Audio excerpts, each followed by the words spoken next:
This one comes with a note. That's how this guy's making stuff up. It's on the other side, but it's got his name and number. And I don't want you guys calling him.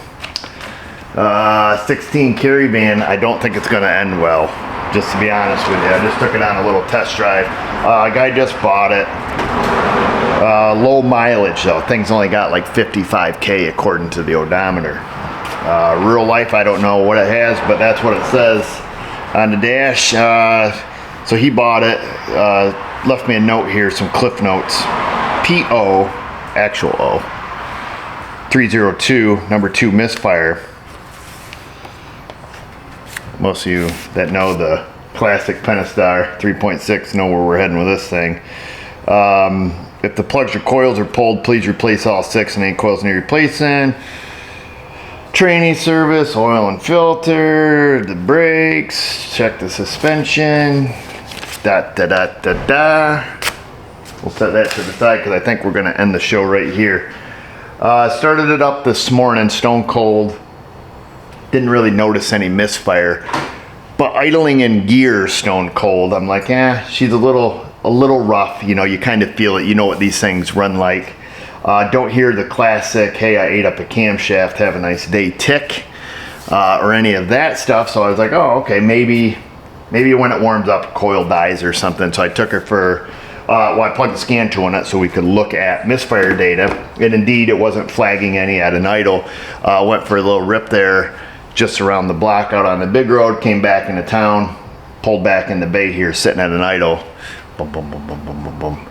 It's a low contribution misfire. So I think y'all see where we're going.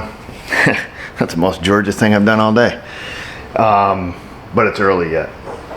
So what I'm getting at is I think we have a cylinder that is low on compression. I'm going to show you what I'm seeing on the scan tool, and then we're just going to do a quick relative compression test to possibly prove or rule out my theory. And if it is low compression on that cylinder, I'll let the customer decide what they want to do prior to doing training service and all the other stuff. It's more than likely the reason this thing got sold. Somebody has been in here. I popped the engine cover off. I see the radiator hose here was popped out. The brackets on the front of the engine that go across the front of the intake. Somebody did the classic, hey, I'm a scumbag and don't know what I'm doing. Took the bolts out of them, pry bar, bent them back, and the one over here on the front of the engine, that one's missing. This one got the classic pry bar. You see somebody's fingers have been all over this thing. So chances are they've already had it looked at. The mechanic told them, motor's no good, or, it's got low compression, get rid of the car, and this guy became the victim of it. That's just my guess. I saw you sneaking through here, Mr. Ash. Where'd you go, buddy? Kitty, kitty, kitty, kitty, kitty, kitty. What's the matter? Come here. Is your food dish empty? Huh? I'd let you go inside, but you pee on stuff, so I don't like you anymore. Yeah. I still like you. You just gotta eat outside. Yeah, because you got those big berries hanging off your back. So quit peeing on stuff. There you go, buddy. There you go. There you go, boy. You're a nice boy.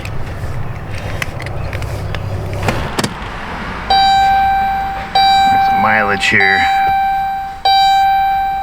55,957, almost 56K. Yeah, Mr. Ash there, he's a nice boy, but he peed in my office once. And it really peed me off, so he's not allowed inside anymore. He's just a local stray. I assume he's local. He comes back every morning until I fill his food dish. I'll still feed him, but he has to eat outside now. That's our rule. You pee in my office, and that goes for people too. We'll give you free food, but you pee in the office, you eat outside. Let's see here. Got the scan tool up in here. Let me start the vehicle. So she's running. It is fully warmed up, as I mentioned, or near fully warmed up. Let's just go into misfire data. And we have to wait for the RPMs to come down, so that's a big giant clue. I'll just put it in reverse here. It's interesting that it's not logging misfires right now, because I can feel them more than I can see them here. We back up just a little bit.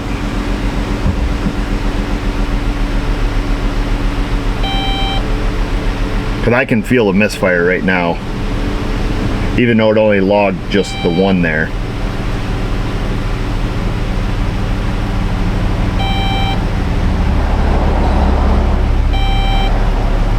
Let me just put it in drive because it, yeah, now I can really feel it.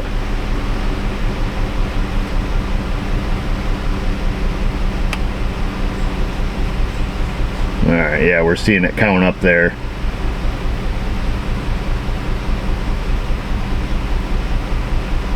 But it feels like a pretty steady low contribution miss. And we can see the scan tool agrees. And when I say low contribution, I mean it's not the same feel of a misfire as it would be as if the injector was gone or if the coil was gone, you know, the dead miss, where you hear it, you feel it, it's very steady. It'll accrue misfires on the scan tool at a steadier rate. That's the best I can explain it. I don't believe with Chrysler we can just kill an injector. Oh, injector kill test, because you may be able to hear the difference. Let's see.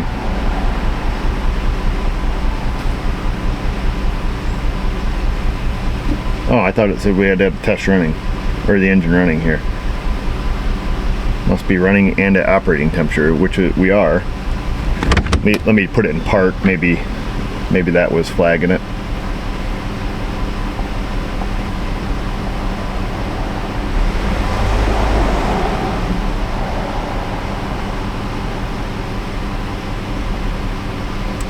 Yeah.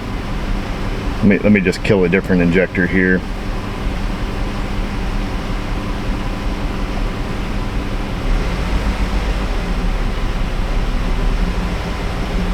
Yeah, you guys probably can't tell the difference on camera.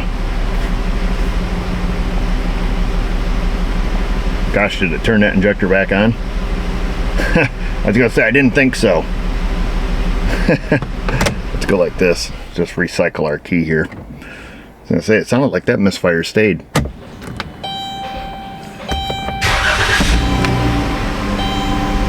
Now we're back in business.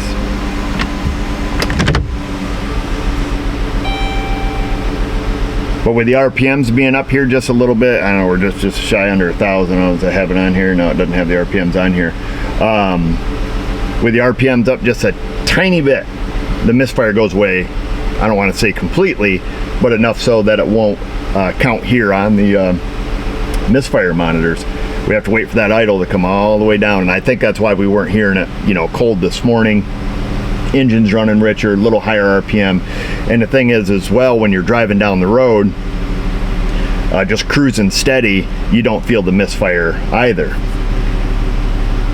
And that's always a big red flag, you know, when you're diagnosing stuff. If, you know, slightly raised above idle, you know, steady cruising, you know, more air, more volume flowing through the engine, you're not getting a misfire until, like we are right now. Let me hold my foot on the brake. I'm going to give it a tiny bit of gas.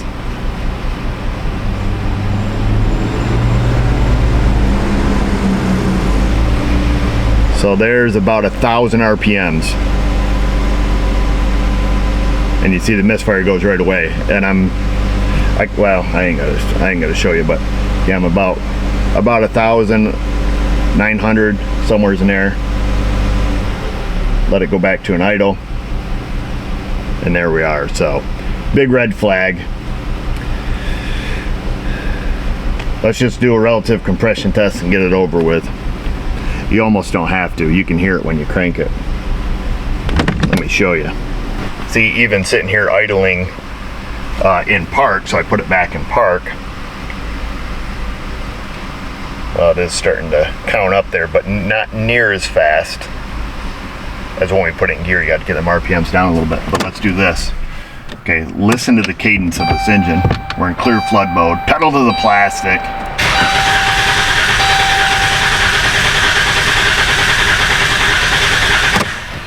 Now, I'm sure the majority of you are familiar with this. You know, so when that starter cranks over, so the, you know, starter's just turning the flywheel, but every time that piston comes up on compression, you know, your starter motor draws more current. You'll hear it, and you'll be able to see it on a scope when that starter draws current. You know, current goes up, voltage goes down, you know, as that cylinder, as the starter motor cranks the engine, and that goes into compression, and that's what gives you your classic sound when you're cranking. You know, I'll try to do it the best I can. Wiggy diggy diggy diggy diggy diggy diggy diggy diggy diggy. You know, if it's nice and steady, it doesn't matter if it's, you know, 2 cylinders or, you know, 12 cylinders, it should sound very steady. But when you get the wiggy diggy diggy dee, diggy diggy diggy dee, diggy diggy diggy dee, you know, something like that, where you hear the starter motor change in tone, it's generally a cylinder that's low on compression, and people will ask, like, oh geez, you know, but it's misfiring, Eric, you know, that cylinder is washed out, you know, we're gonna have lower compression. How do you know it's not washed out? It's not washed out because we're gonna give her the old rev up tune up, and it's not sitting here with a complete dead miss. If it was a completely dead miss, this test can be a little misleading, so keep that in mind. This is the perfect example, perfect way to do this one when we have a cylinder that, you know, more than likely has compression, but not near as much as all the rest of the cylinders, and that's why they call it relative compression, because relative to the other 5, I think we're going to find the cylinder is low on compression. We'll get the stuff hooked up on the engine, so we're going to stick an amp clamp on the battery cable, and we're going to stick some kind of ignition trigger on one of the ignition coils so we can synchronize them together. So we'll see when we crank it over, we'll see every time that starter draws current, we'll see it on our scope. You know, we'll have this pattern: drawing current, no current, drawing current, no current, and we'll see this you know, Humpty Dumpty waveform, so to speak. But if we come across a cylinder that's low on compression, we're going to have a little bit of a lower hump, then back to, you know, some higher humps. So really classic. Thought I'd kind of draw it out for you guys, even though the majority of you have already seen this. I've got the current clamp on the starter cable. So this wire here goes to the distribution box. This one goes down to the starter, and then I've got an ignition probe sitting on top of I think that's the number 2 coil. Yeah, the number 2 coil. There's 246 on the front of these. And so what we're going to do is, like I said, we're going to crank it. We're going to see the current getting drawn by the starter, and then we're going to should see an ignition pickup of some sort. We're not looking for a crystal clear signal, just a signal that identifies that cylinder. So hopefully that makes sense to you. It will when you see it. And like I said, I think most of you have seen this. So let's fire it up first. Give her a little bit of a rev up tune up here. Get my scope set up. All right, so we've got our ignition probe there flashing across the screen, so that's good.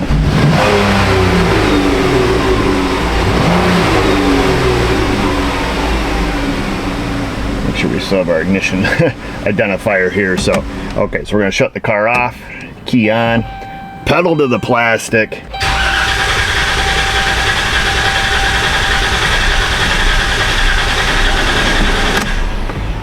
Stop our scope. We can hear it and we can see it now. All right, let's see. Let's enhance. Okay. So you see on the screen here the green trace. I don't know why I can't click it. There we go. The green trace. I'm going to enhance that so that pattern grows. Okay. So every one of those little spikes is an ignition event. And like I say, I'm not concerned like, oh, hey, what does this secondary ignition look like? I could give 2 hoots about that. I just want to see, you know, clearly defined ignition events to identify our suspect low cylinder. So that's what the green trace is, and it's quite obvious. Now we look at the red trace, that is our starter current. And as I mentioned, every time that, you know, starter motor cranks, it draws current. And we can see we're not even concerned about the scale. You know, I don't care that it draws, you know, 220 amps. At least in this case, we're not concerned. We just want to see this pattern. And if you look and just let your eyes just kind of, you know, go across the screen, you can see quite easily that everywhere there is this green spike, there is a lower hump, we'll call it, or lower current draw from the starter. And remember, it takes compression to build current, at least with when it comes to your starter. You know, the mechanical force it takes to crank, you know, translate into, you know, electrical force of current draw. And we can see clear as day that, you know, every one of those spikes goes across a low hump, indicating that cylinder is not contributing like all of the rest of the cylinders. So there's, you know, the age-old question. You can see right after a low hump, there is a higher hump. And this is where it gets a little bit controversial, or at least I've seen it become controversial.